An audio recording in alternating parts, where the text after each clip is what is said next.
Update. I'm Cassie. I'm Keegan. I'm Christina. Okay, so I have been having a real problem where I sleep for like 4 hours, 5 if I'm lucky, and then my brain is like, time to wake up and think about stuff. Magnesium, girl. Yeah. I know. Get You've been yourself telling me some forever. magnesium. You've been telling me forever. The time change though too, because we had our time change like a week or so before you, and I also had that like a week of just being like, my brain's like, it's 5 o'clock. You're sleeping in, and it's just like, even though I was fine and I felt fine, it's just like my brain was like, oh no, you overslept. I think the time change had me going to bed earlier, so I think that's part of it. But I honestly think that I can blame this on my kitten because he was waking me up after however many hours, and now that he's like sleeping a little bit better, he still wakes me up, but he's like sleeping better through the night. My brain is just like, gotta wake up and take care of the cat or something. Yeah. So I will like get up in the middle of the night and like just lay there until I fall back asleep. Or sometimes I'm like, fuck it, I'm gonna get my phone out and scroll. Or if it's late enough, if it's like past 5:30, I'm like, I'm just gonna get up, go make some coffee and read or something. But last night that happened to me, and it was like 3:30, and so I was scrolling on Reddit, and I found this "Am I overreacting?" post on Reddit, and I think this is such a simple thing, but I think it will open like a broader conversation. Okay. Well, I'm just going to read it. Okay. Am I overreacting for not wanting to see a guy after he ate food in front of my face without offering anything? No. I was. I knew it was going to be an immediate no from you, Cassie. That was Christina. Was that Christina? Yeah. I don't expect you to share food. I don't share food either. Well, it's not about sharing food. Okay, I'm going to read this now because it's not about sharing your food. I don't think you would do this, Cassie. I was hanging out with this guy I've been seeing for about 2 weeks now. About 10 minutes before we talked about getting food, he asked what I'd eaten that day. I told him I'd only had breakfast. It was around 7 p.m. at this point. Right after that, he opens the Chipotle app right in front of me and adds 2 bowls to his cart for himself. We go pick it up, come back, and he immediately starts eating. I for sure thought, maybe he ordered the second one for me. But then while he's eating his food, he looks at me and goes, so what are you going to do for dinner? I know you haven't eaten. No, you're not overreacting. This is crazy. I got the biggest ick ever. Yeah. Not sure I even want to pursue this guy anymore. It's such a small thing, but I feel like it says a lot. Or maybe he's just really, really bad at social cues. Yeah. Now there's two edits. So do we want to discuss now, or do you want to read the edits first? I'll go my opinion Initial? right now. Okay. It is. He knew she hadn't eaten since breakfast. You literally asked her. He literally asked her. He ordered there. It is so small. Like, it shows he's not even thinking about her or anything. To just ask a question, be like, you want Can anything? I get you anything? Can I get you anything? Or and so one of her edits is money wasn't the issue here. I would have been fine paying for my own stuff. I didn't think to buy my own because he told me he'd ordered 2 chicken bowls, and he told me to pick it up with him. I was at his place and we were watching a movie. Yeah, you are a guest. That's okay. This is all very, very fucking weird. Right? All 3 of us, I feel like when someone comes, I would never do that to somebody. Even with you guys, if you were just coming over just to hang out, I would be like, oh, here's some snacks or like whatever, or like, let's order food. Do you want to order food? Like, you always offer stuff. Like, when it just is so bizarre. Yeah. And again, it's not expecting her to pay for herself necessarily, or like expecting you to pay for her. Like, but that's such a weird thing for him to not even think. Like, no, that it's all very weird. And to say I ordered 2 bowls. Yeah. Specifically of to course tell me that. Why would I not assume that one is for her? Yeah. I mean, although then I'm not a big fan of assumptions, but no. And also with Chipotle, it would be weird for you to just order for me without asking me 100%. What I wanted on it. Yeah, that's strange. That's like a Subway kind of situation. It's like, you don't know my Chipotle order. You don't. 100. It's very personal. Yeah, it's very personal. And And I think though that would then prompt me to be like, oh, is that for me or I think that would prompt me then to ask a question and communicate because clearly it is Chipotle. Yeah. You're like, what did you get me? Like, I hope you didn't put fajitas on it because, I know hate what I mean? Yeah, right? exactly. Yeah, because they've only been dating for 2 weeks. She doesn't know. He doesn't know her well enough to know her Chipotle order at that point. That's true. You know, your Chipotle order, your Taco Bell order, right. very specific to you as a person. Can I just say, so we just watched The Notebook to review for Patreon, and this man bought and renovated a whole ass fucking lake house. And, for a woman who wasn't even talking to him at that time. Exactly. Yeah. And this motherfucker doesn't even offer Chipotle? Yeah. Right. Come on. Right. Come on. So there's a second thing. It says if update. you wanted to. If you wanted to, you would. Yes. Like, update. I texted him about the situation and he apologized a lot. He said he didn't realize and assumed that I would just grab the food if I was hungry, which you, Cassie, are like... Assumptions. Like, you can't assume that Don't either. Like if you think she's gonna reach over and start eating your bowl, it's weird. Who's doing that? All of it's Nobody's weird. eating your Chipotle order. Here's the big picture here, you guys. How old is this kid? Well, both of them, because here's the big picture. Yeah. It's not meant to be. You guys clearly don't know how to communicate with each other. Communication styles. Just move on. Find somebody who does communicate your way, because this is not things here though, and like one of them is, for me, consideration is a huge thing. I like consideration and generosity for me. Again, like we're talking about communication styles. For me, like being considerate and being generous. Like I'm not saying to spend money you don't have or go over the top or anything, but I think just being like thinking about the other person, being thoughtful to the other person's needs are a big thing for me. And this just says that he's a little thoughtless, and I don't like that. Especially as a host. Like, she's not in her own house. She's over at your place. Right. Exactly. You know what I mean? Like, I'm always super conscious of, is the person in my house comfortable? Is there something they need? Something to drink? You are both something that to way. eat? Yes. Like... You know, 100%. how can I make this person comfortable in an environment that's not their own? Right. Absolutely. And you want to anticipate their needs because you know that they can't just go into your kitchen and start cooking or whatever. I mean, so you it's guys like, could. I would not care, but it'd be weird. But it would be a little weird. I would just ask. Can you imagine if I would just went into her kitchen and just started cooking something? I mean, it'd be a little bit weird, but cheese. you could do it. Oh, mac and cheese. Oh my God, I miss Great. mac and cheese, you guys. God, I fucking love mac and cheese so much. Do you want us to mail you a box of Kraft mac and cheese? Kraft. The other part of this, though, that I wanted to bring up with you guys, because I think it's a bigger conversation, is like when you get the ick. Like, how hard is that to come back from? When it's something where you're just like, ooh. I've never been able to reverse that.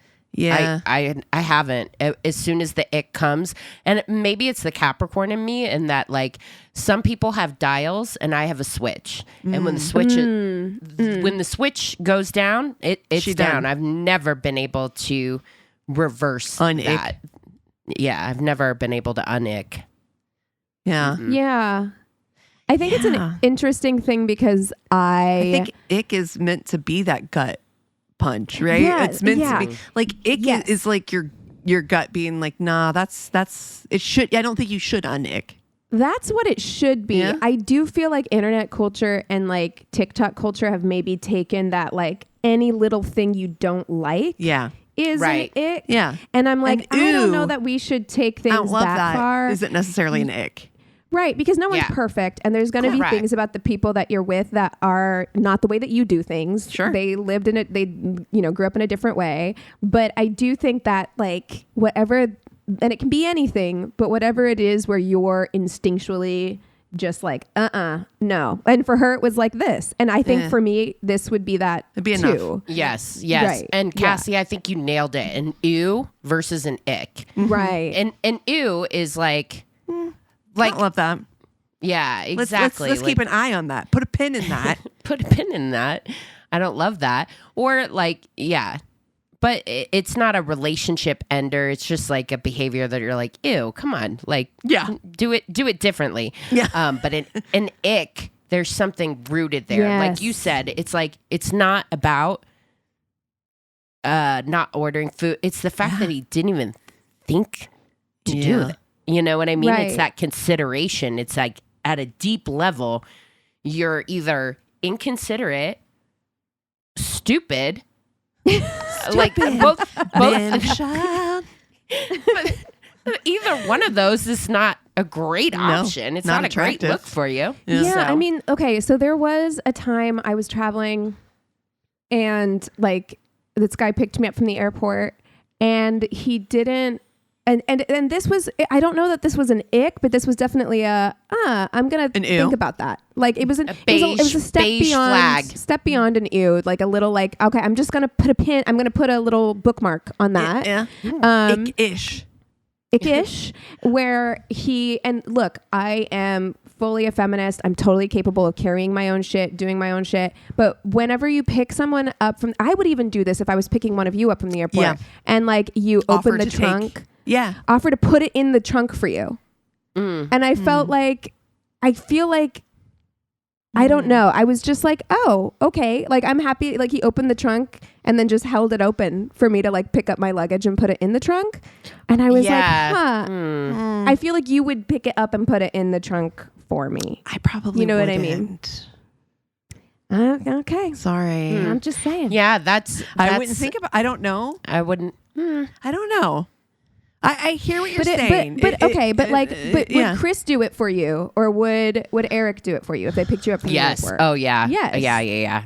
Yeah. They would. That's an Eric thing for sure. Yeah. I'm gonna have to test this theory. Chris, I mean, I come home on a train from the airport, but well, yeah, because like you travel back and forth so often. You know what? I feel like I'm thinking back on a time they would pick up your luggage and put it in the trunk. He would. You're right. Yeah. He would. Yep. And again, not that it was not a big deal. I lugged that thing around all day. It's like not a big deal at all. It's just one of those things where you're like, oh, that's interesting that you wouldn't think to do that. I think that's called like a beige flag. Yeah. Where it's not a red flag, but you've flagged it. Yeah. It's beige. Like we're gonna look at that. Yeah. It's not a relationship ender or anything not at like all. that. But it's just it's a beige is this flag. Going to be indicative of the way you do other things? That's really what it is. It's like I don't mind that you didn't do that necessarily. Yeah. But it's like, okay, but are you gonna not, be considerate in other ways? Yeah. Yeah. It's one of those things. And was your beige flag? Yeah. So there you go. It's raised. It was actually beige flag all along.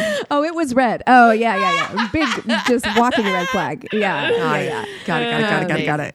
No, I'm trying to think if I had any beige flags when dating. I mean, gosh, I should go back and listen to earlier episodes. For sure. Oh my God. You guys would be like, what? I feel like I was very much a red flag myself. So you were the red flag? Yeah, I was. Yeah.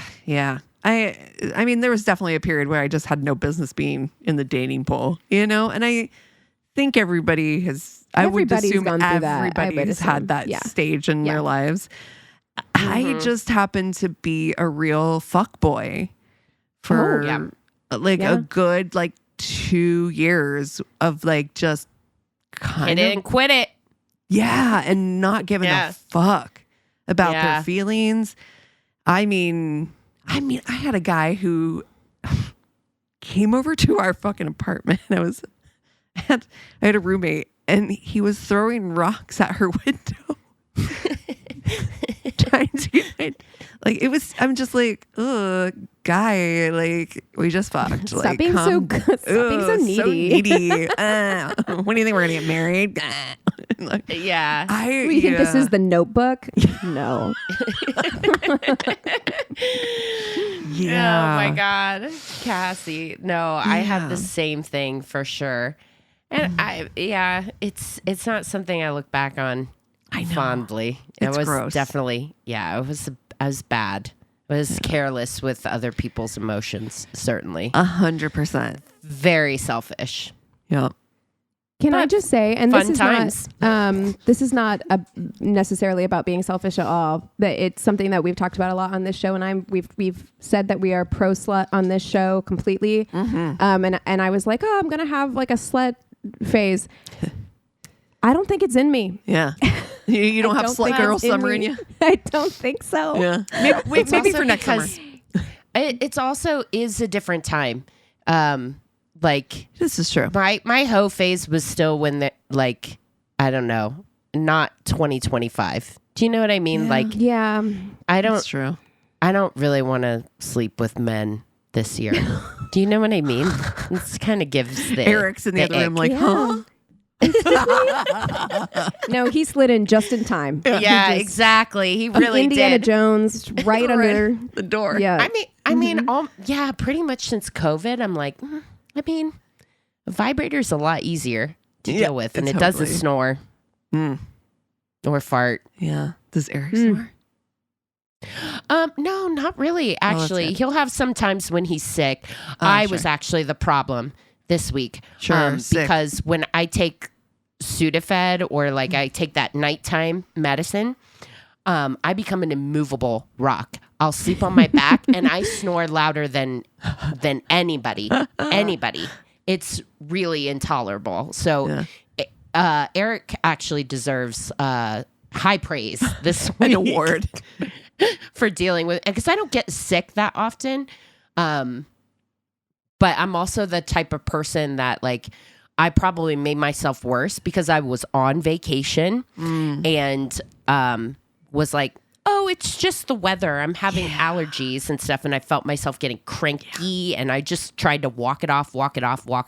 Yeah. Instead of, I'm a walk it off person too. Through. Especially if you're having a good time. If I'm having a good time, I'm like, I don't give a, I'm going to ignore that I'm sick. Cause I'm just no, I'm in Hawaii. Yeah. I don't give a fuck. I'm having ties. fun.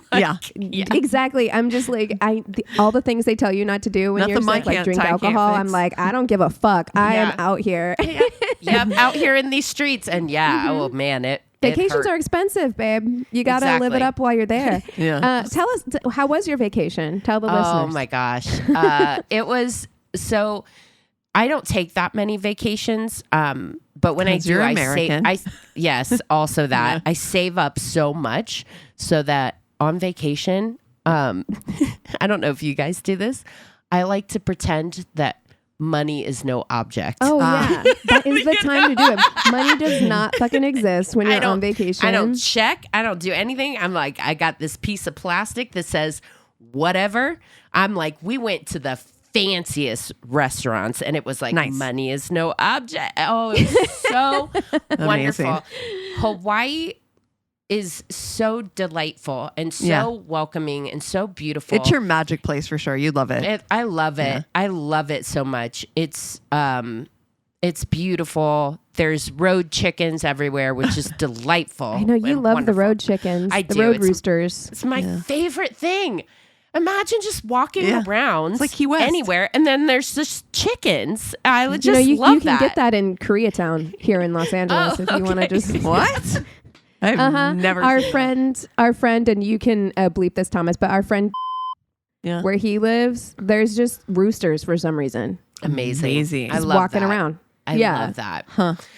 I also heard somewhere recently that pigeons used to be domesticated. Yes. Oh yeah. And then we stopped. You did not know this? This is why I love pigeons. This. I know. We've talked about it. So it's just like all the different birds in Hawaii. I'm like, I really want them to be my pets. Like, I feel like they need me to take care of them. Oh, wow. You know, the thing is, the only bird I would consider having is a pigeon because I think that they want that. I think that they're like, I want to be inside. Yeah. Because other than that, I feel too bad having a bird as a pet. I'm just like, they have the whole sky, and I've just limited them to this tiny space. No, I'm talking about floor birds. You know what I mean?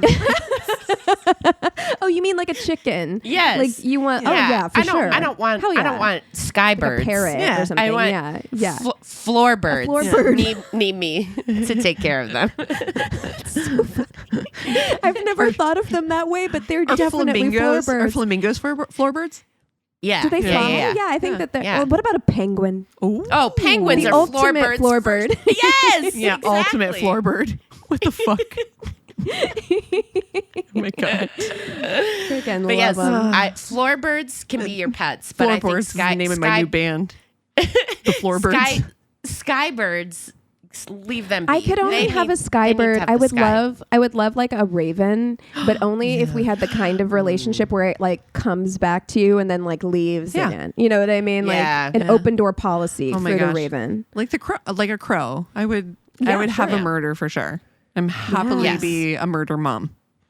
Yeah, the crows have stopped visiting me, but the squirrel is holding it down. Yeah. So I love it. Gus. Yeah, Gus. I've started feeding Gus peanuts in the shell, and I was like, "What is his deal?" Because I'd put out an entire bowl, and then I would like look at it, and I'm like, "It's still there. It's still there." An hour later, they're all gone. Oh wow! And I'm like, "What is he like? Is it literally like Gus and Cinderella, where he's like stacking the kernels on top of each other and like carrying a big handful of peanuts back to his like hidey hole?" I've seen how fat he is. Yes, he's so fat. He's so fat. But I watched him yesterday. He is taking them one at a time, but it is like in succession. He's like getting a peanut, going and burying the peanut, coming back and getting another peanut.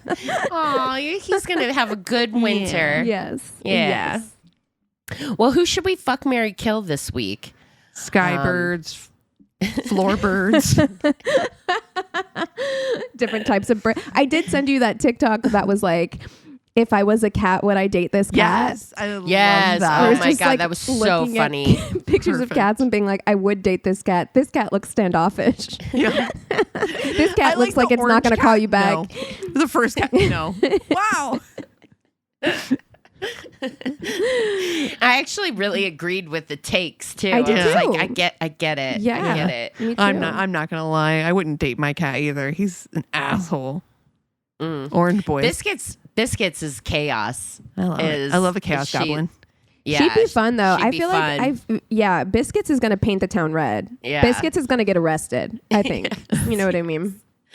I have to see if I can figure out what sign she is. I have to think about it when her birthday is. I have a Cancer and a Taurus in my house. I have an Aries and I think an Aquarius. I think Rose is an Aquarius. She is such an Aquarius. You know what I mean? Yeah, a little aloof, but like yeah. I do know Pickles is a Leo, so tracks. Yeah. Tracks hard. Yeah. That needs that spotlight. Legit. Yeah. Yeah. And I think Leroy is Scorpio. So. Well, in a non-bestiality way, we can fuck, marry, kill birds if we want. I made it weird. I made it too weird. Okay, never mind. We're bestiality right before then. I think we should cut that out. Well, entirely. I felt like we had to like disclose. Like it's not. We're not saying like that. But we do. It is fuck, marry, kill, and it's true. It's true. We would have to change that. We would have to change that. Yeah. This episode is coming out the week before Thanksgiving. And next week we're going to be releasing, because we all have Thanksgiving plans. So next week we're going to be releasing a episode that we did with another podcast. So why don't we do a Thanksgiving-y fuck, marry, kill this week? Yes, I love this. Yep. Okay. We've done like Thanksgiving sides before. I feel we have, but there's always more. There's always more sides. Always more. There are different ways to serve potatoes. There's well, yeah, we've done the pies. We've definitely done the pies. We've also done the potatoes before. We've done potatoes a few times, but I feel like there's an endless number of ways to serve potatoes. This is true. Okay. Thanksgiving. Yeah, I'm gonna go with stuffing. Okay. How we feel about stuffing. I freaking love stuffing. This feels right for Capricorn. I mean, I fucking love stuffing, and it makes me so sad because since I became a vegetarian, I pretty much like have to bring my own stuffing because if you go somewhere and they're serving stuffing, usually it's chicken stock or it's in the bird. Put in the turkey. Yeah. So, but I will make it myself with like veggie broth and stuff like that. So okay, let's go with that. I'm gonna go with a mashed potatoes and gravy. Okay. gosh. MP&G, dude. Yeah. The classic. All right. I'm going to go with, if I could eat anything on the table, macaroni and cheese.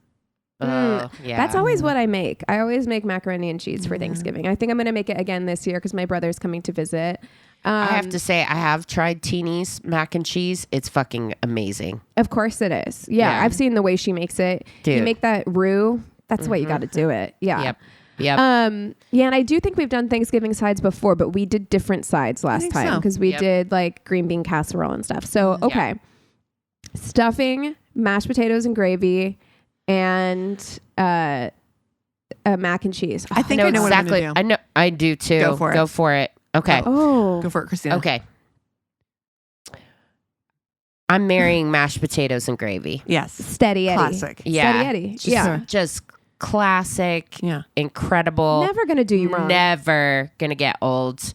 It's very much is like, I feel like you can go to a lot of places and mashed potato and gravy are like kind of the same flavor no matter where you go. Yeah. So it's consistent. Yeah. You know? Stuffing will sometimes play in your face. Oh, sometimes people put leeks in it. Cranberries? Yeah. Like dried cranberries and stuffing? Get fucked. Yeah, get out of here. Get stuffed. Potatoes. Right? Yeah. Yep. Yeah. It's in the name. You're right. It can be unpredictable. Yes, exactly. And then mac and cheese is just, it's so rich. It's so rich. It should be rich. You can't marry that. Yeah. Like that's. Oh no, you're gonna feel bad. It's gonna be weird, right? If you have it all the time, you're not gonna feel good. You're gonna feel unhealthy if you have it all the time. It's like one of those relationships where like you love the other person so much, but they're not good for you. Yeah. Do you know what I mean? 100%. Like yes. They just I'm lactose intolerant. Of course I understand. Oh God. And I make mine with heavy cream, babe. I know. I know. See, it's a real problem. So it's just like, that is one of the hardest relationships that you have to survive, I think, or you don't, you know, just knowing, God, I love this person so much, but they're terrible for me. Yeah. So I just got to fuck them. Yeah. So one night stand with mac and cheese is when you go home. Do you know what I mean? Yes. Yeah. And like mac and cheese is like, you know, you can't be with that person, but you have like a magical weekend. It's what Hallmark movies should be. Like you go home, you have that really hot guy who's got a tree farm or whatever. You fuck him. You don't move your whole fucking life. Yeah. You don't quit your small town major corporate job. Yeah. Yeah. You just fuck him. Just fuck him. And then go home. Yeah. Go home. Exactly. And marry mashed potatoes. Yep. Yeah. That's right. And you're right. Stuffing is a fun friend, but it's very unpredictable. You don't know what you're going to get necessarily. Which is why I'm going to fuck stuffing. I love that too. Listen. It's in the name. You know what I'm saying? Yeah. You are getting stuffed. Huh? Yeah. Yes. I'm in it for the win. It is unpredictable. It's going to be not everyone's cup of tea. Which makes you know what I'm saying? Like, it's going to be like, okay. It's very much. Oh, like, you're going to try something different. You really don't know what you're going to get. No. Some people make very wet stuffing, and you know how I feel about wet bread. I do. Yeah.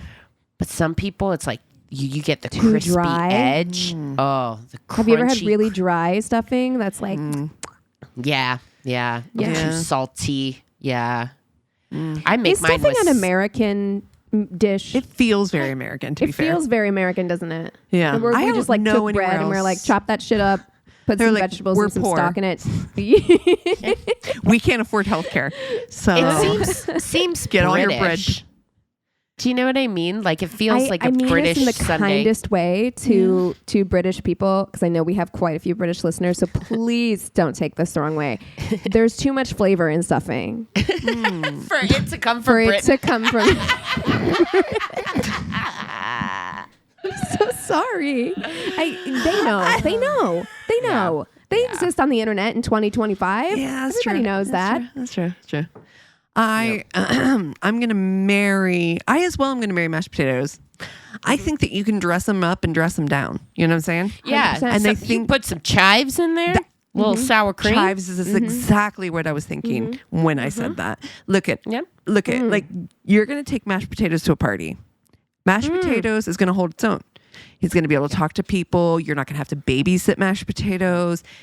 Everybody loves mashed potatoes. Everybody loves mashed potatoes, and it's always going to compliment you, right? Like it's always going to compliment no matter what you bring. You can have a bite of mashed potatoes with a bite of anything else, and it works. I think you could do it with a bite of apple pie if you wanted to. I think mashed potatoes wins. Yep. I make a really good herbed mashed potatoes where you like brown that butter and you put like fresh herbs in there. Yeah, you can make little it garlic. fancy. You can make, I've also done just like had potatoes I needed to use, just mash those up and eat them with veggies. You can have a chunky mashed potato. Oh, or a smooth. I mean, listen, mashed potatoes for the win. You're going to, again, it's a dress up, dress down. It's going to be a good partner. Endless possibilities. Yeah. Okay. I mean, I think I've got to agree. I think I'm going to also marry mashed potatoes for all of those reasons. I just think it's the most consistent. Regardless, you can put it in a tuxedo if you want. You can hang out on the couch. Hang out on the couch in sweats if you want. It is a deal that complements a meatloaf or complements like a high quality, very expensive dish. I feel like you can go any which way with a mashed potato. It could be a steak. Absolutely. Or a burger. Also gravy, because we're talking mashed potatoes and gravy. Again, as a vegetarian, sometimes it's hard to find, but even vegetarian gravy is still good because it's mostly just salty. Like it's like salty stuff on top of potatoes. Amazing. Winning combination. I love both stuffing and mac and cheese so much. God damn. I feel like mac and cheese is going to be the like treat yourself friends. Yes. You know what I mean? Okay. Because that's what I was going to say is like, I adore mac and cheese. It's what I make every year. I love mac and cheese and like a real decadent, several different kinds of cheeses, mac and cheese. So fucking good. Mac and cheese is comforting. I do feel like mac and cheese is a friend that you can go to who's just going to envelop you in a really nice warm hug. Yeah. And like also exactly friend. They're going to be like they're not going to tell you no. They're going to be like, okay, girl, you need to get drunk and we're going to order in food. Like, let's do that. And I love that for me. It's the splurge friend. Yeah. Yes. Can't have it all the time. Yeah. But I am going to fuck stuffing as well, because I do feel like stuffing is just, it is a little bit unpredictable, but I think that can be fun in the bedroom. Right. And I think I'm going to feel better after than I would with a mac and cheese. I fucking love mac and cheese. But while you're eating it, you're like, I know I'm probably going to feel a little gross. I feel like you're not going to overdo it on the stuffing. No, you're going to get as much stuffing as you want, and you're going to be done with it. And that's fine. And you're not going to feel bad for leaving it. You're going to be like, it did its job. I'm not going to go back for mac seconds. And cheese, I've definitely gone back to mac and cheese when I know I shouldn't. Right? It's like, I'm going to be bad and have like a couple more bites of mac and cheese when you're it's already slippery full. Slope. Yeah, it is a slippery slope. So, I think I'm gonna fuck stuffing. I think it's gonna be real good and real like just one and done. Simple. You know what you could do. Stuffing Put with those mashed together. potatoes. You could.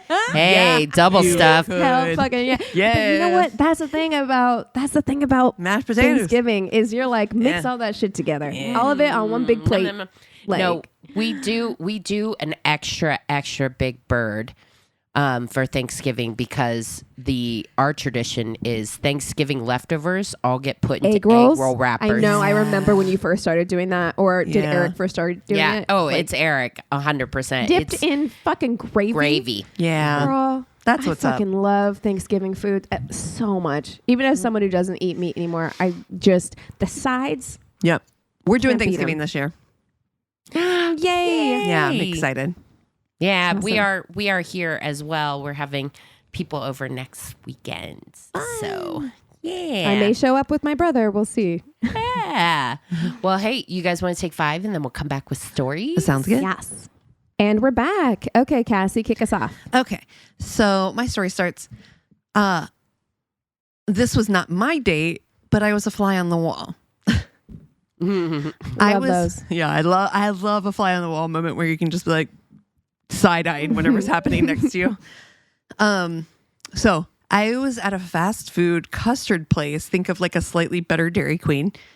Okay. And I'm on my computer using the Wi-Fi and poking away at my food. And a couple sits down at the next booth. What follows is the cringiest first date I have ever heard. Not 2 minutes into their conversation, the guy starts talking about sex. And he never stopped. And it wasn't gross stuff either, like positions or that kind of thing. Dude just started spouting off sexual statistical data on how important sex is to a relationship. Oh, which is worse? Which is worse? Is it worse to talk about like, right? Yes. That's so weird. It's weird. Because at this point, it feels like you're trying to be a little manipulative. Do you know what I mean? Yes. Where you're like spouting we have facts. to have sex because it's good for you. Actually, Exactly. My cum is good, is healthy for you. Okay. Oh, God. Okay. The girl just kept saying, yeah, okay. I was there for an hour-ish. And I'm just picturing myself on this date, and it is so just like my face. I couldn't. I have the worst face. Everything I feel is right here. My face would just be like, huh? Well, I mean, I feel like you just have to say, like, why are you telling me this? Yeah. What's your motivation? What's your motivation? Why are you telling me this? I think that I would, that's the right thing to do, Christina. I think that I would just try to steer the conversation a different direction. I would just be constantly trying to change the subject if it was me. Ugh. Yeah. I would love to think that I would be the person who could challenge somebody, but I don't have that like rational brain when I'm annoyed with people. I'm just like it immediately is the fuck. No, what the fuck are you talking about? Like, ew. So I got to learn that during perimenopause, one of the hormonal changes that we go through is there's a specific hormone that makes you like a people pleaser hormone. That it's and that it completely drains out of you. Oh, and I'm sorry, world. So excited for that to completely go away because I think I've always kind of had that like, oh, I would do this, but that people pleasing hormone overrides it, and then I do things like try to change the subject or try to nice my way out of it.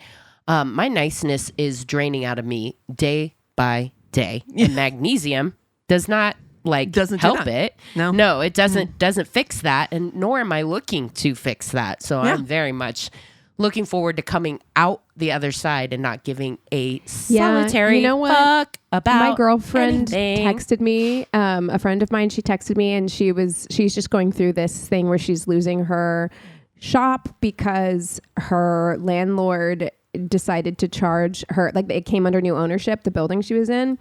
And they raised her rent by 200%. Holy shit. Yes. Insane. And Holy then shit. she had installed. Is that even legal? That's insane. It's so inhumane, especially like in these times. But she had installed a sink, like purchased and installed a sink in that space whenever she moved in. And she was like, well, I'm either going to take the sink with me or you need to compensate me for it because it's like, I've upgraded the space. And they kept trying to like get around it. And so when she went to give the keys back, they were still trying to be like, no, we don't need to pay you for this. And you can't take it. We're going to keep it. You can kiss my fucking ass. I'll tell you that. And she texted me and she's like, I feel a little like, oh, I don't know if I should have done that. But like, I totally went off on them and told them they could be like decent human beings and like do the right thing in this situation. Yes. And I was like, she's like, I'm not really proud of how I spoke to them. And I'm like, I'm proud of how you spoke to them. Like, I was like, I think that is exactly the right way because people just expect, and I am the type of person who would normally roll over. And she was like, I would never have behaved this way or like said it like this in the past. She chalked it up to just being so over everything, you know, because it's been just like a challenging few months. But I do wonder, because she's like a year older than me, I do wonder if it is that, where it's just like, you know what? The fucks I have left to give are running out. Rapidly decreasing. Yeah. Oh my god. The older I get. My fucks to give jar, almost empty. Yep. But I told her, I was like, I'm so proud of you for doing that, because that's if you don't stand up for yourself, like, who's going to stand up for you? Yeah. Yeah. And people will take advantage of you if they know that they can. Yeah. Truly. True. That's true. I was there for an hour-ish, and that entire time, this guy kept up the sucks talk. Fortunately, they had arrived in separate cars. I don't think I heard her say more than a few words the entire time. Ugh. I wanted to interrupt them and get him to stop, but she didn't give any sign of being in distress, and the guy didn't seem violent or anything. Just super awkward and clueless. But goddamn, that was one painful hour just hearing that. Glad I was not her, because as uncomfortable as it made me, it had to be 10 times worse for her. Yeah, she didn't look like she was in obvious distress, because she was just like, done. She was thinking about what she was going to do tomorrow. Yeah. She was like, disassociated. Really try completely. that new workout routine that my friend was telling me about. 100%. Did I put my clothes in the dryer before I left? Oh, fuck. I hope they don't. How long do I have to sit here before I can get up and go home? Yeah. So real. Yeah. Yeah. Oh my god. Okay. I'm a Gen Xer, and the closest thing to online dating I had in the late 90s was the wonderful world of AOL. Love Yeah. it. We all remember. Uh-huh. I'd met this guy in a locally based chat room, and we hit it off. We exchanged pictures, and he was strikingly handsome. I, 21 at the time, didn't have a lot of dating experience, but he was a few years older than me and very patient. This endeared me to him even more, and we went on our first date after about 6 weeks of regular online chats. We met at a trendy C&B scene sushi restaurant in the heart of the city. He said he would meet me at the bar with a single orchid because it was my favorite flower. Talk about the fucking 90s. Oh my God. Like, so fucking real. This is the movie You've Got Mail. Remember where she showed up with a single rose? Yes. Yeah. All I can hear in the background is like that. Like connecting to the internet. Yes. Oh. Also, I could see if it's 90s, all I can hear is that Sneaker Pimp song or something. What was it? Like, take me down. Oh my God. 6 underground. Totally. Oh my God. He said he would meet me at the bar with a single orchid because it was my favorite flower. I come sweeping into the restaurant, heart all aflutter, and see this gray-haired man in a 3-piece suit holding an orchid at the bar. No, honey. He recognized me from my pictures, and while he seemed familiar, he was not the same person in the pictures I'd received. Now the song has changed to burn. I'm like, how old was scratch that moment right whenever you see him? Yeah. Oh my God. I walked up to him and he blurted out, "Please don't be cross with me. I sent my son's pictures. Otherwise, I knew you wouldn't have anything to do with me."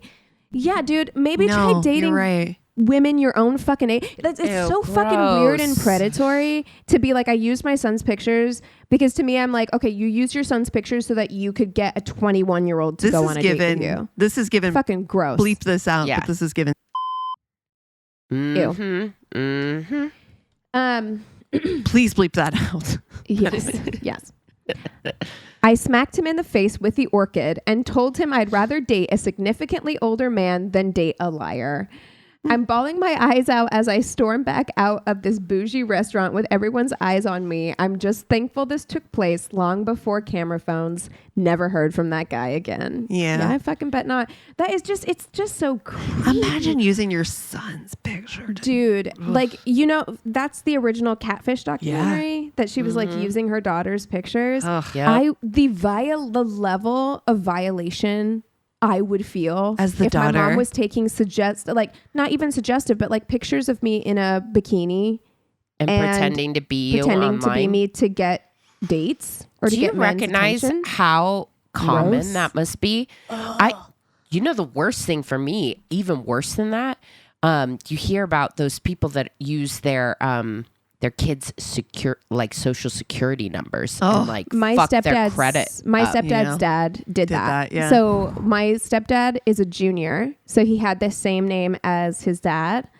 His dad, who's trash, like he wouldn't mind me saying that, he is, like used his social security to like get cars and stuff. Wrecked his credit terribly because they have the same name. Yeah. So like wrecked his credit terribly to the point where my dad legally changed his last name so that they wouldn't have the same name anymore. Wow. What a nightmare. Horrible.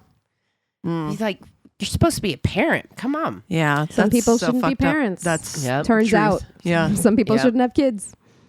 Okay. Here's mine. The worst Tinder date of my life. No, seriously. We meet on Tinder, classic, and we made a plan to meet at a shopping center. That was after he first asked me to come to his brother's house. His brother's house. I was like, absolutely not. No. That's insane. I don't know you. So I tell him the shopping center is fine, and he agrees. Just what is that? That's a weird first. What are we doing there? So when I get there, he texts me, I'm at Kohl's. Oh no! Oh my God! He's like, I've got some Kohl's cash I need to spend real quick. Just gonna Back expire. to school. I'm How already long thinking. has it been since you've been in a Kohl's? Oh my God, I can't even remember. Literally was so long. I was literally just talking about this the other day because we have a store here that kind of, it's called C&A, but it's really a good store. I was like, it's kind of like an upscale Kohl's, though. It kind of reminds me of Giving Kohl's. fancy But I was like, Kohl's I haven't been to energy. Kohl's since I was like, it had to have been when I lived in I was Ohio. in high school, I think, or like right out of high school. Cass, the last Kohl's I was at that one that used to be like a gold circle or something. God. Come on, you know what I'm talking Westerville, about. right? Yes. God. I think that was the So last long Kohl's I was ago. in. I know, Is forever. Kohl's even still around? It is, right? Gold It must circle. be. But God. But you don't go to a fucking Kohl's on a first date. That is so bizarre. What is That is so, you don't go to a Kohl's on any date. Yeah. I know. Ever. Who wants to? I don't want to go shopping with somebody. No. Not at Kohl's. No. I'm already thinking, because I just didn't want to go in there. But he's like, just come in for a minute. I'm using the bathroom. Fine, whatever. I go into Kohl's. This is how we meet. This is how we're going to meet. Coming out Really? of a Kohl's bathroom. Oh my God. No. I go into Kohl's, stand at the front, pretending to look at candles with some random old man nearby, just waiting awkwardly. Then he walks up, gives me a hug. He didn't smell bad, but he didn't smell good either. Like faint, weird, cheap soap. Sir, you're in a fucking Kohl's. Pass by the fucking cologne section or something. Yeah, give yourself a spritz. Yeah. And I look him up and down. Sweatpants, hoodie, beanie, slides with socks. I'm not kidding. You literally could not get more casual if you tried. I mean, I wasn't expecting him to show up in a suit or anything, but damn, he didn't even try. No. We leave Kohl's and he's like, I think there's a cool store down here. Want to walk to it? No. I say, sure. We walk down this little strip and when we get there, it's just empty, closed down. He's like, oh, sorry. I thought it was down here. So we awkwardly walk back up and he's like, let's check out TJ Maxx. No, I'm sorry. I'm going to, we got to stop right now. I think TJ Maxx might be worse than Kohl's in terms of like where to be on a date. That's awful. 100%. Hate TJ Maxx like stresses me out. It's the chaos. fucking worst. It's chaotic. It is chaos. You can only go to TJ Maxx if you are by yourself and you know that you can bob and weave, babe. Yeah, you cannot go with other people. Like that is insane. Marshalls, TJ Maxx aren't for me. It's so stressful. It really is. Yeah. Home Goods. Yes. Home Goods is different. Though. It's it's a step above. Yeah. Yeah, but TJ, there's just too much stuff. It's like it's shampoo is next to like throw pillows, and then there's like shoes, different places. You know, I don't even. This is better. Of slacks. Yeah, it's better than that. But I don't even really love a Nordstrom rack for that same reason. Because like I will Nordstrom rack online, but like going Nordstrom rack in person is the same thing. Because it's just like, oh my God. Like if I was going to go to a thrift store, I'll go to a thrift store because that's what it feels like. It's fucking chaos. Yeah, it is. It's giving expensive thrift store. Yeah. And it also, whenever I walk into that, I get profoundly sad about the state of humanity. I don't know what it is, but it really bums me out. And I'm like, capitalism's gone too far. Like, nobody needs all this shit. Exactly. Well, they don't. That's why it ends up in a TJ Maxx. Yeah. It's just because like nobody bought that naked palette from 2007, and now it's fucking out of TJ Maxx. I mean, I think everybody bought the naked palette, but. Well, but not that specific one in the TJ Maxx. But yes, the problem with the naked palettes is that everyone still has their naked palette. That's right. They don't go away.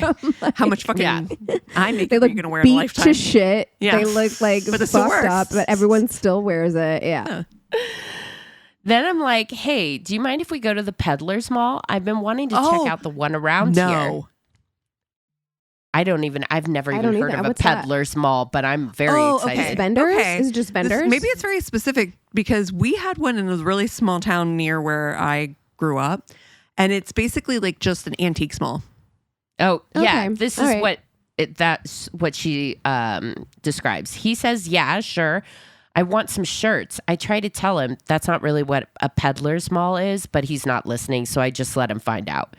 We go in, and I can immediately tell he's not into it. The kind of guy who doesn't get why anyone would want to go look through old stuff.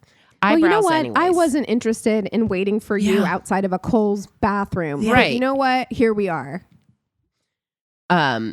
Then we get near the checkout, and he's looking in one of those locked glass cases with the weird collectibles and taxidermy stuff. I love that kind of thing.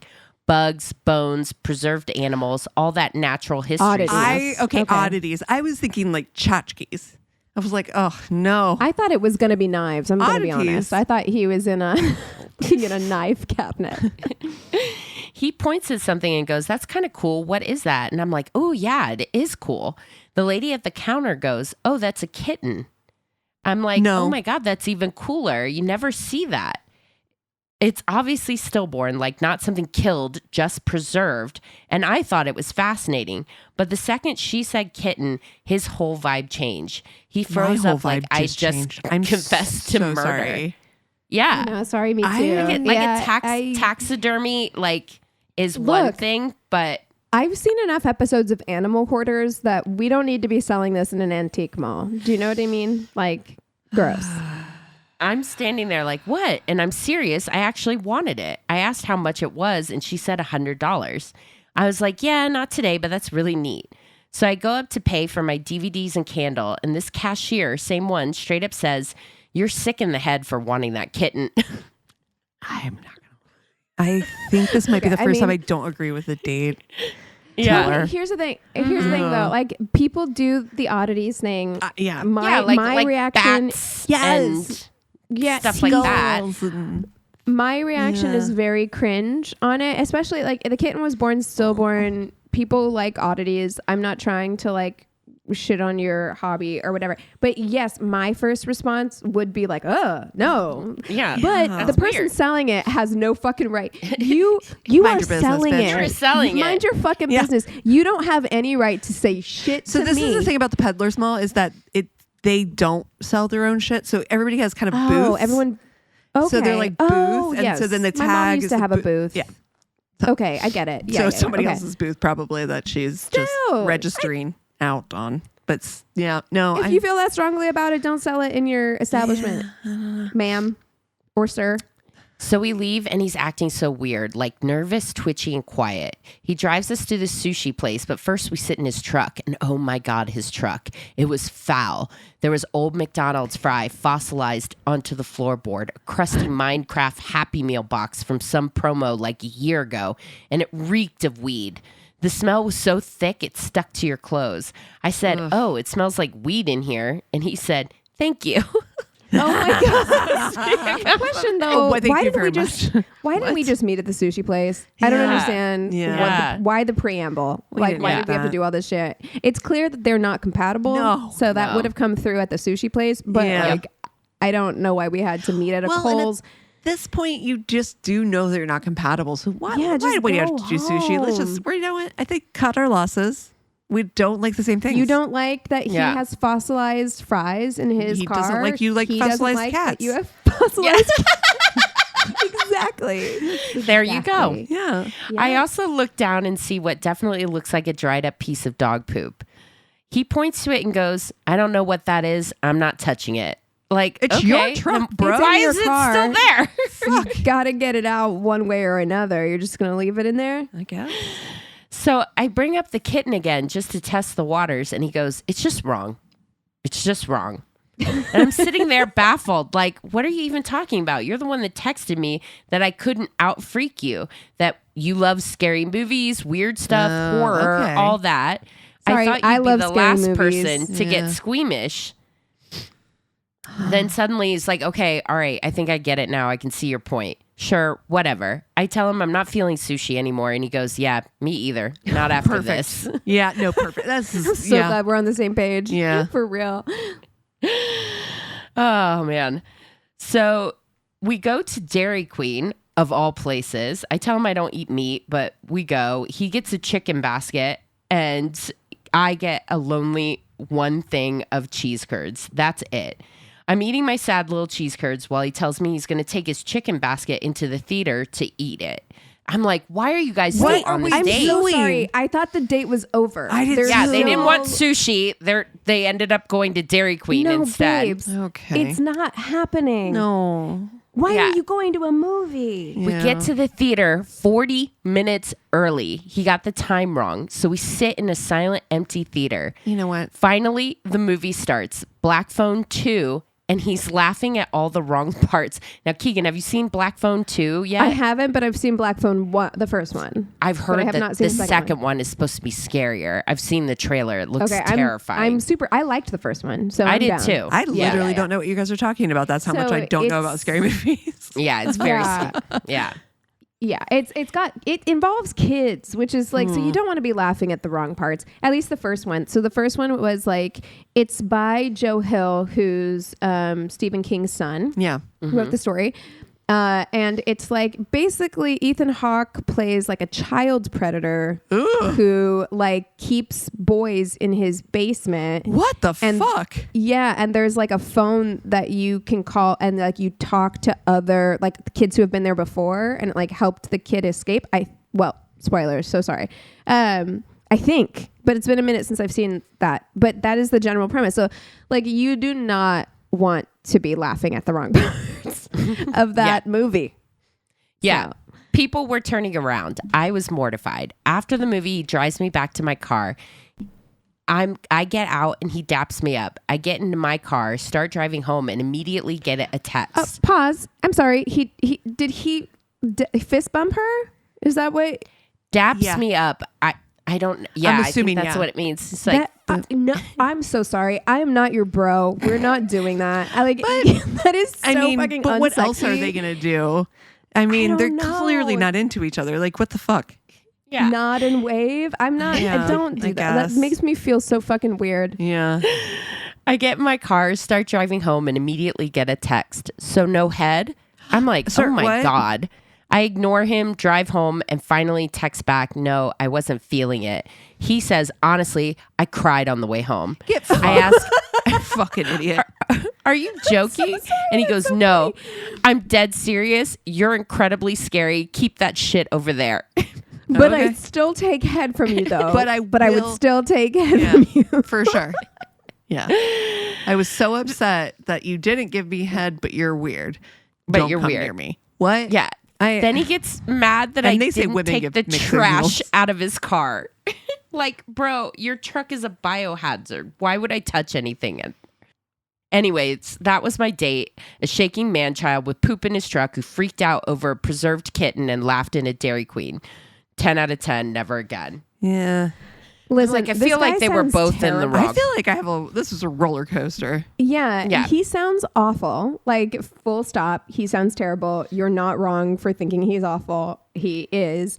However, I don't understand why she's so perplexed that look, people are into that and you can find other people who are not weirded out by that. But I don't think you should be surprised that some people are weirded out by that. Like some people are weirded out by death, period. Yeah. And then also like, I fucking love cats. Yeah. I don't want to see real hard pass kitten in my house. I do not. Absolutely. Yeah. I'm sorry. No.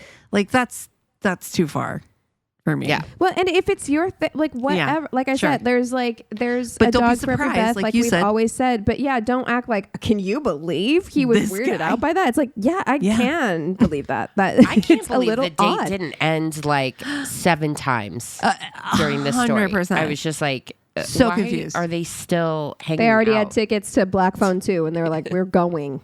I guess. One way or the other.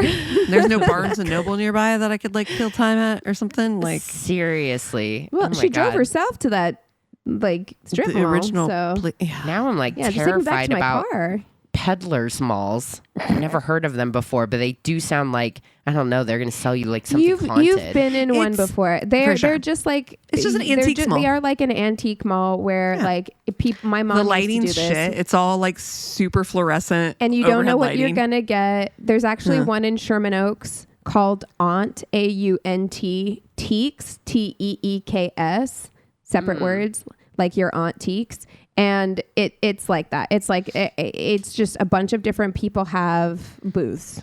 And so you might get one booth where like everything is really cool, and you might get the next booth where it's all like Raggedy Ann dolls.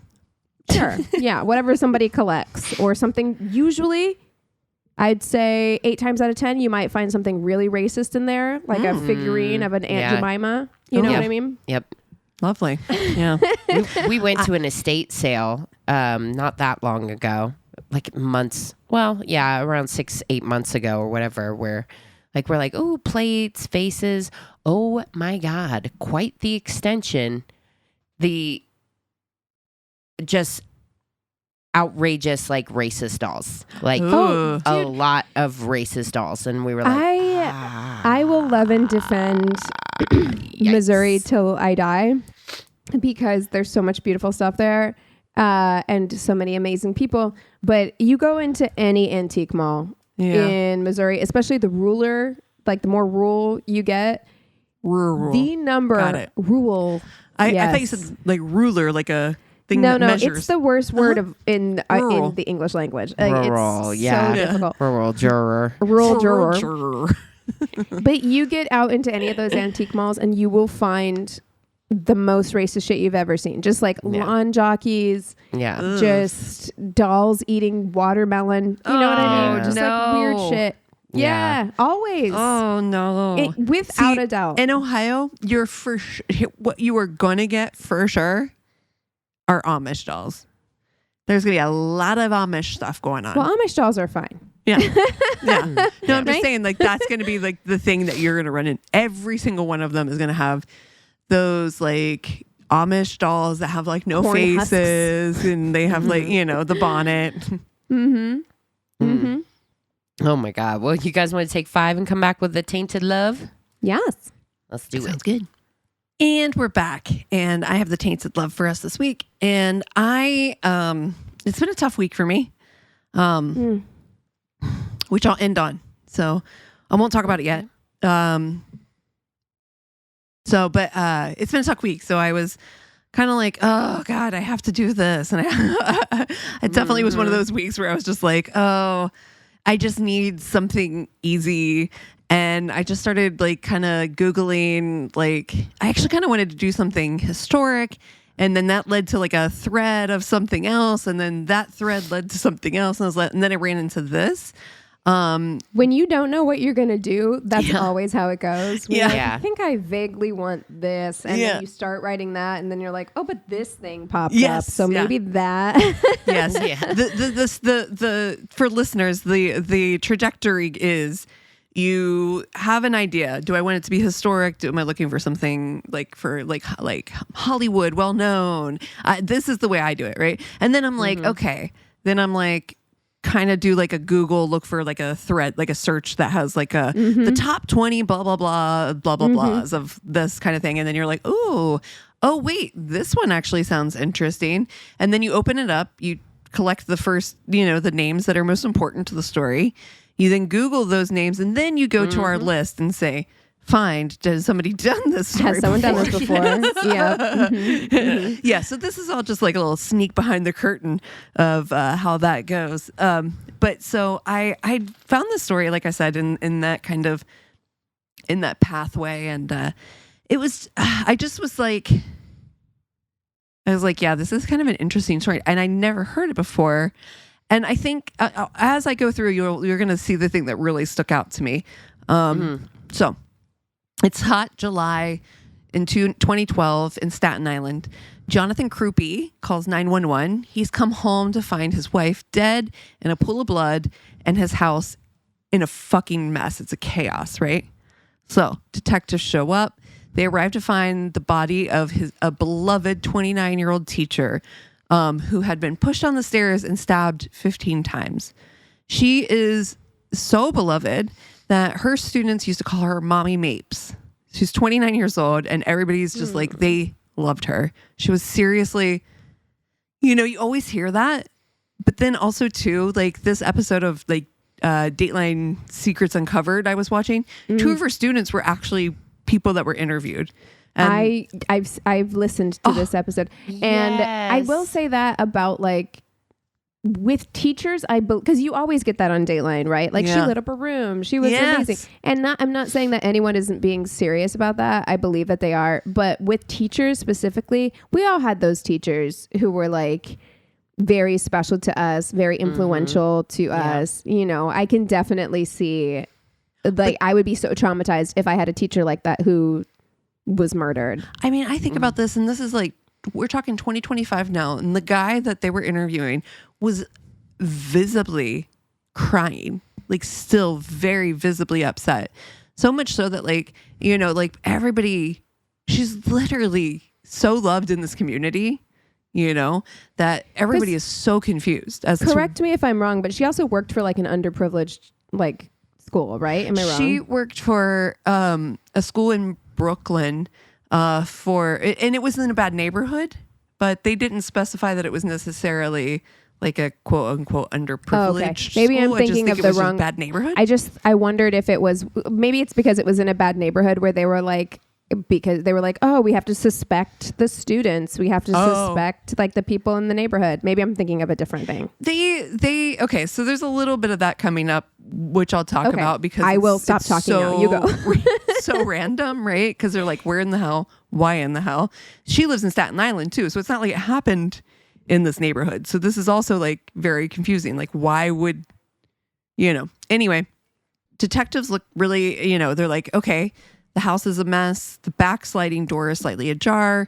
The drawers are pulled out of the like kitchen and the bedrooms.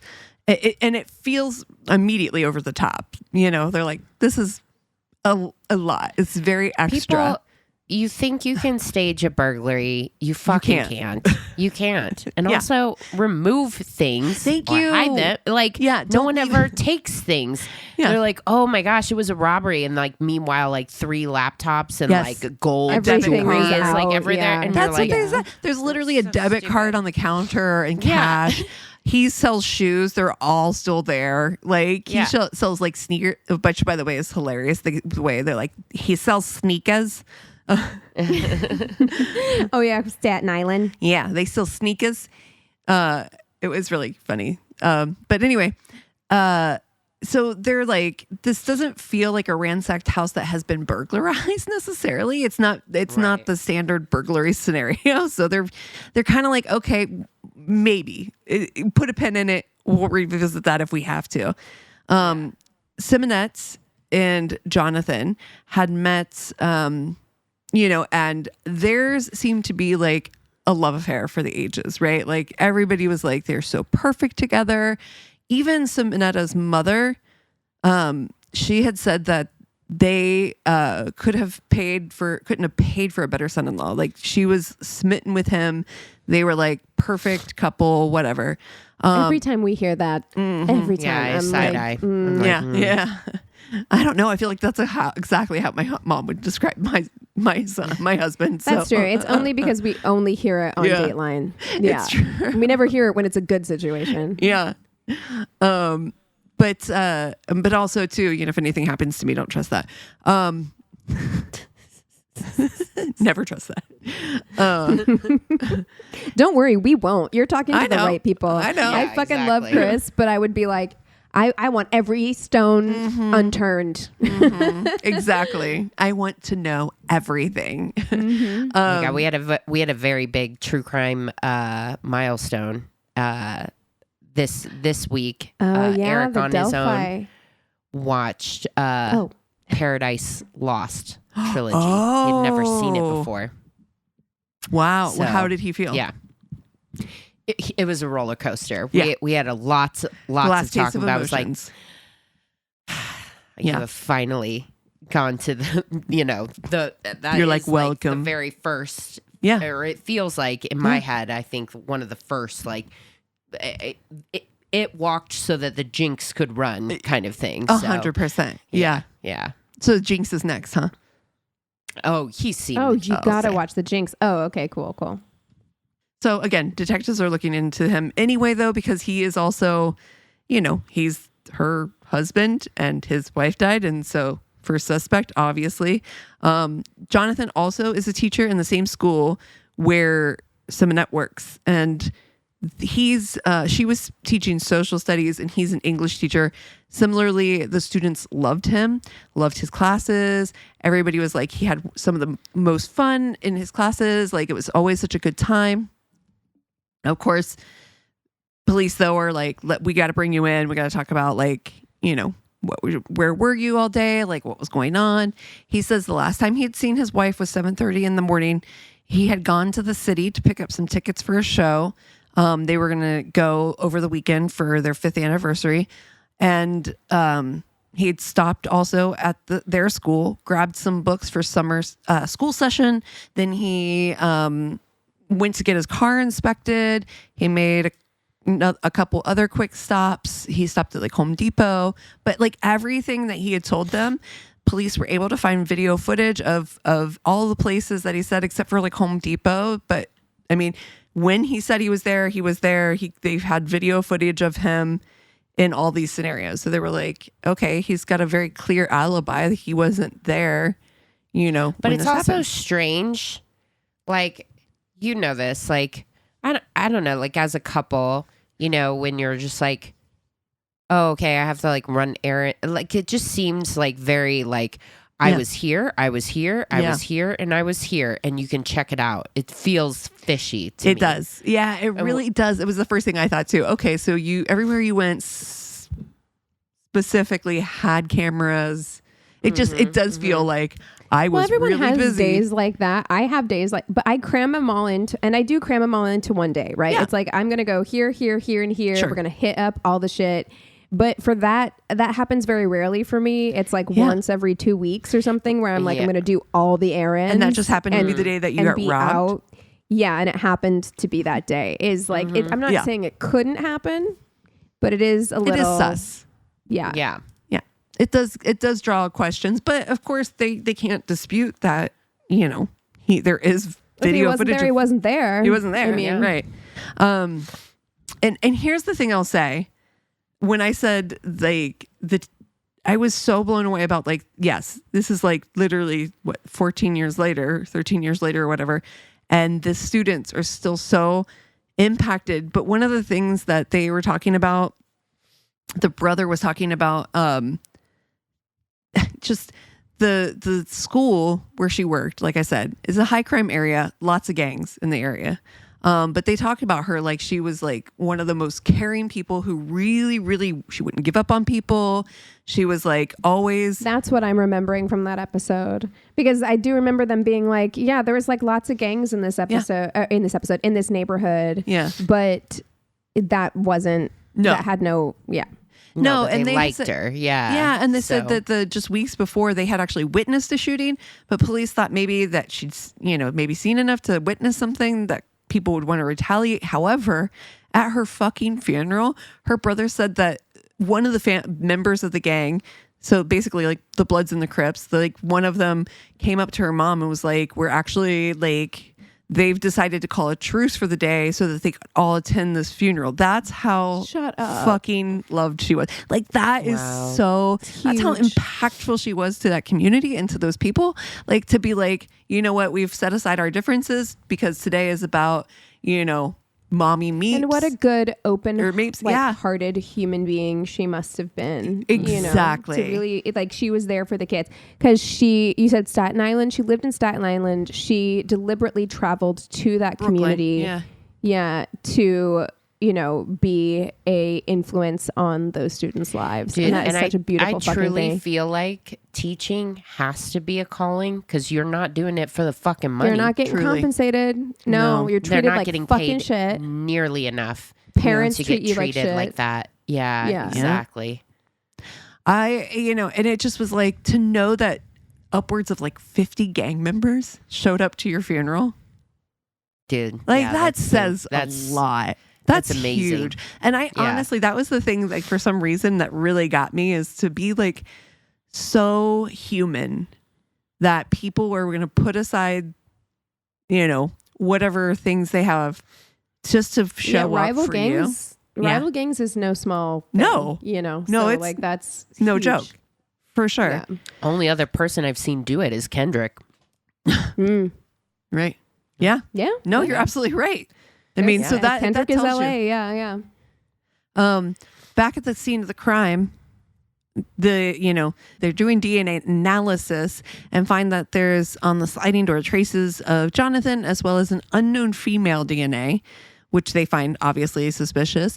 When they look at the phone, into her phone, they found in her phone a contact of somebody that she'd reached out to. The contact listed was under the name woman.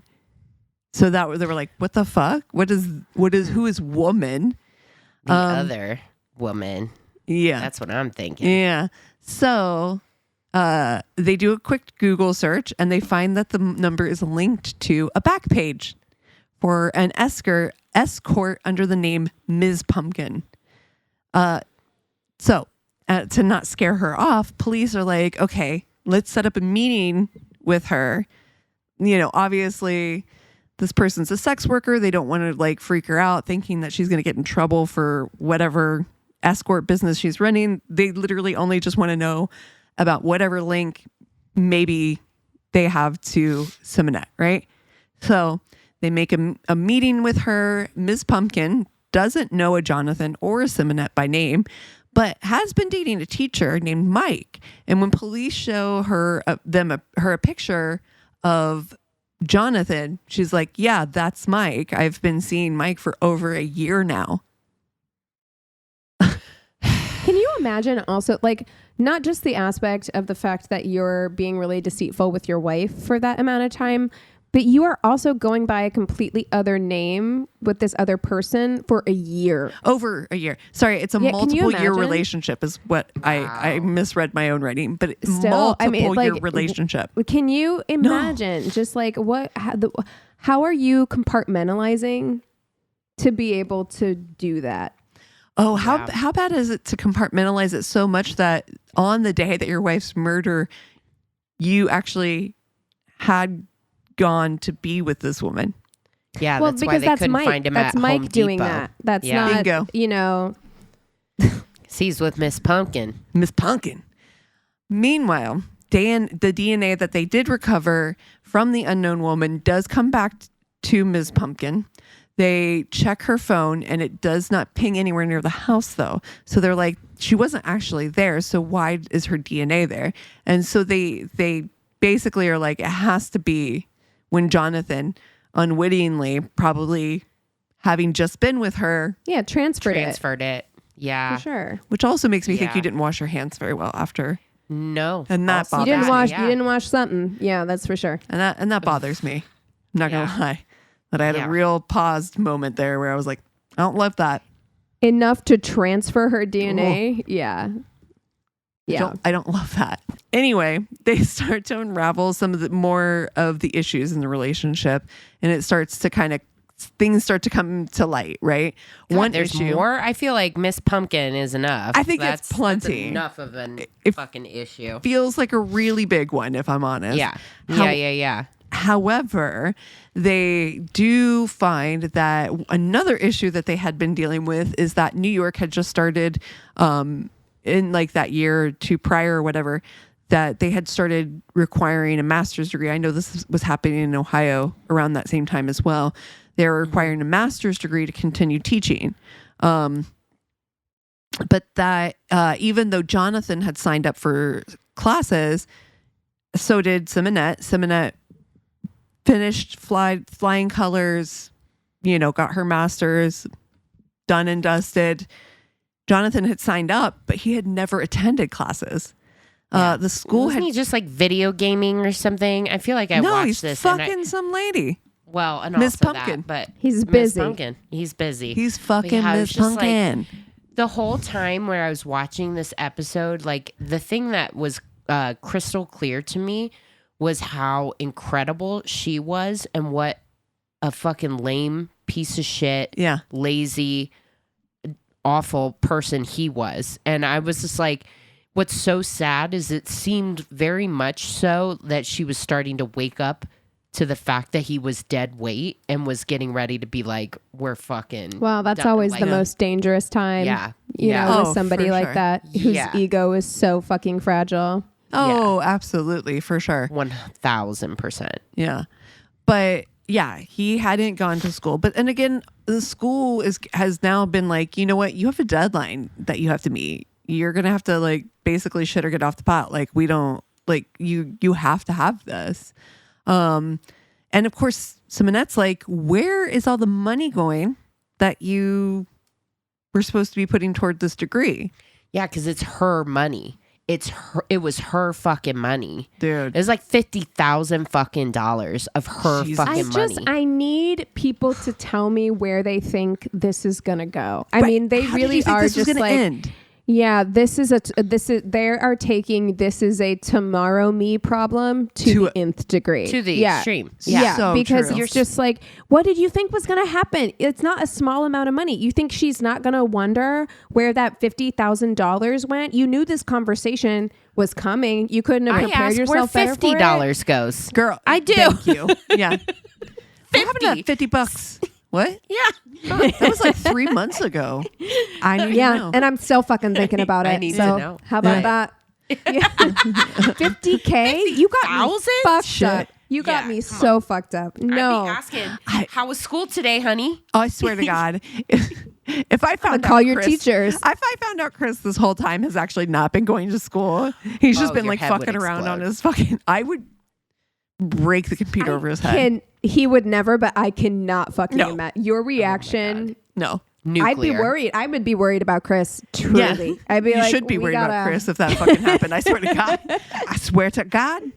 Yeah. It's a lot of money. Yeah. And it's not like they were like rich or whatever. No. You know what I mean? So for her to like, what is she? Is and she like tapped into her like 401k and they're taking on they're debt? taking on summer school classes just to, make extra money. And of course, he's selling sneakers on the side to make extra money. Sneakers. I mean, beyond just like the amount of money. I mean, this goes without saying, but it's like, beyond the amount of money, it's the lies. It's like the money is going. It's the tip of the iceberg. Question mark. Like that's the problem. Yeah. Mm-hmm. Yeah. Mm-hmm.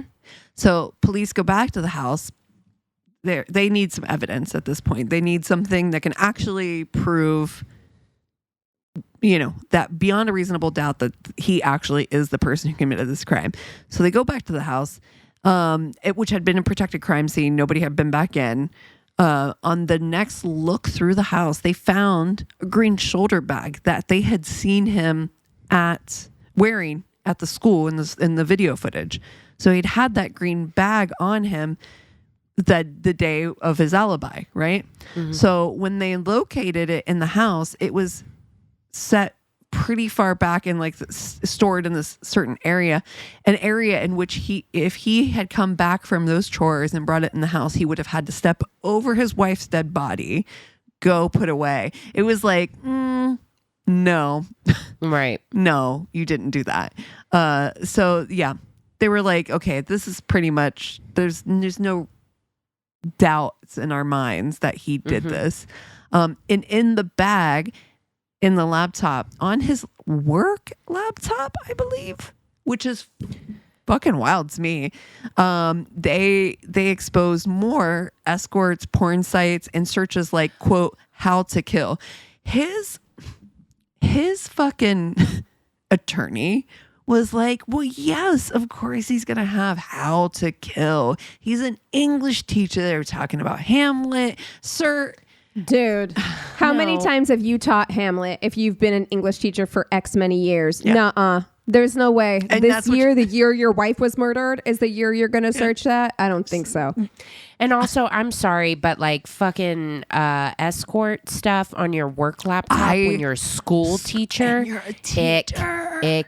Ick. Gross. Ick.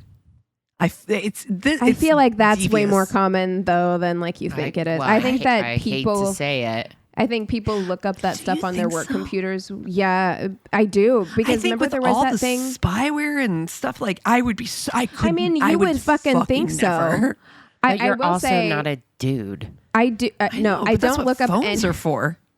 Truly, but your wife has more access to your phone. You know what I mean? I cannot imagine. I've definitely written my Tainted Loves on my work computer before and already been like,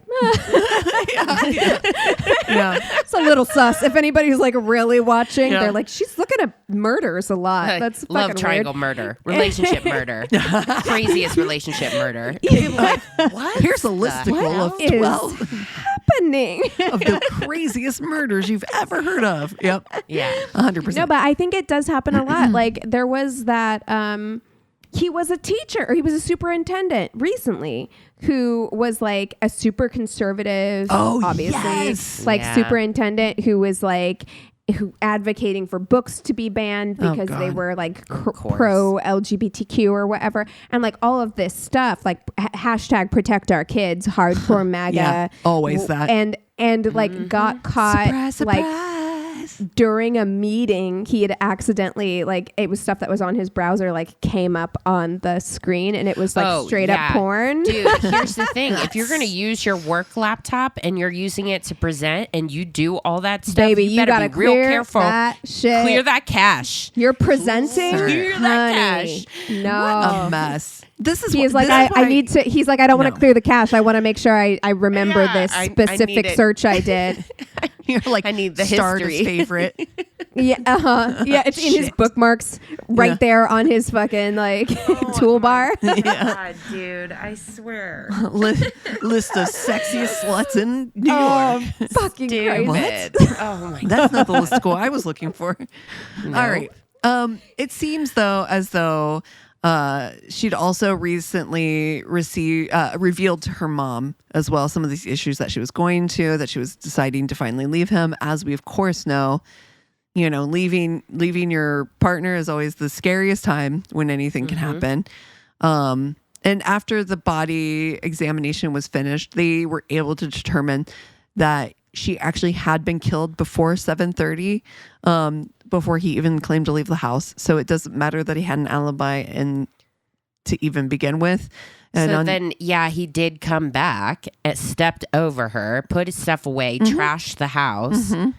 Ugh, what a fucking asshole. Yeah. He's a fucking asshole and also very stupid to not even, you know, when you killed her and you didn't even give yourself an alibi for that time. Yeah. Like it's just, it doesn't, I don't know. I don't know if this is just like 2012 brain at work or something, but like, come on. But nah, we knew better. Come on. I would say we would have known better by then. No, but even still, it's just like, what a fucking piece of shit to not. That's the thing. Is he so self-centered? He can't think of consequences. Yes. Obviously, look at his past behavior. So it's just like he couldn't think in that moment. Wow, it would be much better if I just let her leave or get divorced than wreck so many lives. The ripples of her life obviously went out so far with her impact that she had. And it's like, so you're going to wreck so many lives. Like it sounds like he doesn't have impulse control or consequence. Able to think through You stuff. put a pin in that thoughtlessness the first time you fucking see it. Yes. I'm just saying, bringing it back around to the beginning of the episode. Yep. When you first see somebody showing that they don't, like they're not thinking about you and they're very self-centered, you got to put a pin in it. I'm not saying that they're going to murder you. I'm just saying, Like, yeah, but you're gonna order 2 Chipotle bowls for yourself and not even offer me one. Like, you're fucking psycho. Okay, like that's what we're saying. And just step one. It's step one on the path. Yeah. Yep. Oh, well, on June of 2015, after a 5-week trial, Jonathan Crupi was found guilty of second-degree murder and is now serving 25 years to life. Curious how long life lasts in a prison full of possible Bloods and Crips, who neither of which like you. Yeah. Oh, shit. True. I definitely thought about that. So I don't know. But that is the awful story of probably one of the truly most like outstanding people that you hear of on shows like this. God, that's such a fucking waste. Doesn't that make you furious? That it's just like, this is a person who like could have genuinely done so much. was doing and did so much and was like doing such good work, changing and lives. really genuinely being a good human being for other people. And then this selfish piece of shit just came out of nowhere and decided to like be a fucking asshole. Like, it's so. This is why I get so pissed off about the male loneliness epidemic. It really truly is, because there's the amount of exceptional women who, you know, without really trying, they're just able to excel and change the world and change lives, and we're supposed to somehow capitulate because mediocre men can't cut it in a modern society. Like it just, it's infuriating. We just have to reframe, like, I don't know. We need an overhaul on men where it's just like, we have to reframe priorities for you, because I really feel like the great advantage that women have in general is just empathy. Yeah. Like you're exactly right. You know, it's just like soft skills. Yeah. Prioritizing empathy like is important, and like it doesn't make you like less of a man. You know, you don't have to be hard all the time or whatever it is. It doesn't make you less of anything to just prioritize other people and like empathy and caring about people. Yeah. But we've gotten to such a place with technology that's so isolating, where like you can get porn and online gambling and everything. Get an AI girlfriend. Girlfriend. And it's just like so isolating that I think you're exactly right. Focusing on empathy and connection, real world connections for everyone is a good thing, but particularly for young definitely men, for everyone, because I think societally we're falling away from that period just in general. But I think that women have been conditioned to seek it out more. Than men have. So I think that we try harder in that regard, but it's going to become an issue just across the board. The way that our society is right now, which is like, it is one of the things about TikTok that I notice is that you see like when you see male relationships, especially like when they're healthy, and you see that like people are so like often in the comments like, I love seeing this. This is exactly the kind of healthy relationship that men should be having, you know? So it's good to see that they're getting that positive reinforcement. Absolutely. Like, you know, whereas like, I think when we were kids, the kind of, if you saw two guys, whatever, bro, you guys kiss, you know, like no dumb homo. Shit like that. Yeah, all that exactly. Shit. So stupid. So, but speaking of empathetic people and some of the most caring people on the planet, it's been a tough week for me once again, as 2025 continues to show to be one of the worst fucking years ever. One of my close friends from Ohio, who was my maid of honor in my wedding, passed away a couple days ago, and she's just Anissa. Shout out to you and your family. My heart's breaking right now. It's been really fucking tough. So sorry, Cassie. I'm so sorry. And totally unexpected. And so it's been a tough week. But a lot of loss this year. Yeah. I'm so sorry, Cass. It's been tough. So she was I mean, I've known her since I had Dylan. I mean, I was since I graduated high school. We worked at our first salon together, or I worked my first salon with her. And yeah, I mean, she was somebody who was really important to me for, all of my years in Ohio. Like I said, she was my maid of honor at my wedding. So just, I saw her kids from the time they were born. I knew her husband, Greg, since they met, It's really tough and it's unfair. Yeah. But, just a reminder to tell tell your friends how important. Yeah, exactly. Because, life is unpredictable. The only thing that we can count on is 2025 sucking. Truly. That is a guarantee. But yeah, it is just a reminder of how important and precious and amazing it is to have the people that you have in your life, and how great it is to get even one day with them. So right, and finding genuine connection is so important, especially now, and being able to look back on all of those amazing times that you had with that person is so very special, so hold on to that if you have it. Don't take it for granted, even for a single day, because I feel like we need each other now more than ever, especially. So we love you, Cassie. We're here for you. We love you. Yeah. And hey, if you guys have something that if you want to tell Cassie you love her, if you want to reach out and say hello. It's been a year, guys. Go to our one-stop shop of a website. It's myworstdatepodcast.com. And we love you so much. Cheers. Cheers.